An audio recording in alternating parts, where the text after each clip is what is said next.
ஒரு ப்ராடக்ட் இருக்குது,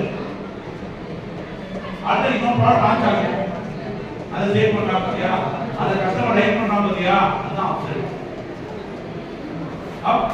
சரி, இது அப்ஸ்கில்லிங்னு சொல்லுவாங்க. அப்ஸ்கில்லிங் என்னன்னா ஒரு ஸ்கில்ல வந்து நீ வந்து இம்ப்ரூவ் பண்ணிட்டே இருக்கணும். அப்ஸ்கில்லிங்.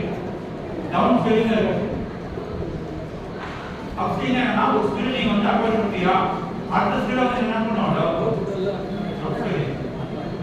எப்படி நீ போன் அப்டேட் பண்றியோ அதான் உடனே அப்டேட் பண்ணிட்டே இரு.